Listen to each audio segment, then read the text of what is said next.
మరోవైపు పన్నీర్ సెల్వం దూకుడు పెంచారు. సెల్వం గూటికి మరో ఇద్దరు ఎంపీలు చేరారు. సెల్వానికి మద్దతు ఇస్తున్నట్లు ఎంపీలు అశోక్ కుమార్, పిఆర్ సుందరం ప్రకటించారు. ఈ చేరికలతో ఏఐడీఎంకేలో చీలిక తారాస్థాయికి చేరుతున్నట్లు సెల్వం వర్గీయులు ఆనందం వ్యక్తం చేస్తున్నారు.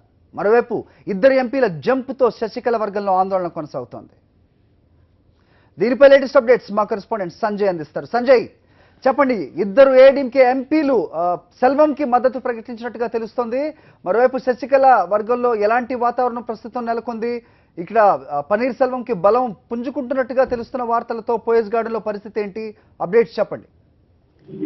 హరి, ఏదైతే తమిళనాడు రాజకీయ సంక్షోభం ఏర్పడిందో దీనికి సంబంధించి రోజుకు ఒక కొత్త మలుపు తిరుగుతుందని చెప్పొచ్చు. ఇప్పటికే హైకోర్టు ఆదేశాల మేరకు ఏదైతే రిసార్ట్ లో ఉన్నారో రిసార్ట్ లో ఉన్న వారందరూ ఎమ్మెల్యేలందరూ కూడా బయటకు తీసుకొచ్చే ప్రయత్నం పోలీసులు రెవెన్యూ అధికారులు చేస్తుండగా, మరోవైపు పన్నీర్ సెల్వం వర్గంలోకి కొత్తగా ఎంపీలు ఎమ్మెల్యేల మద్దతు పెరుగుతూ వస్తుంది. దీంతో ఏదైతే పోయస్ గార్డెన్ లో మాత్రం వైరాగ్యం ఏదైతే పోయస్ గార్డెన్ లో మాత్రం కళాహీనంగా కనబడుతుంది. ఇక పన్నీర్ సెల్వం నివాసం మాత్రం కలకలాడుతుందని చెప్పొచ్చు. అయితే ఈ రోజు మాత్రం హఠాత్తుగా పన్నీర్ సెల్వం వర్గానికి ఏదైతే ఇద్దరు ఎంపీలు ఉన్నారో, లోక్సభ ఎంపీలు, ఒకరు కృష్ణగిరి ఎంపీ అశోక్ కుమార్ కాగా మరొకరు ఏదైతే నామక్కల్ ఎంపీ ఉన్నారు సుందరం కూడా ఈరోజు పన్నీర్ సెల్వం వర్గానికి మద్దతు ఇస్తూ, అంతేకాకుండా ఆయనతో పాటు పన్నీర్ సెల్వంతో కలిసి మరికొద్ది సేపట్లో కూడా మాట్లాడే అవకాశం ఉంది. మొత్తానికి ఎంపీల సపోర్టుతో పాటు ఏదైతే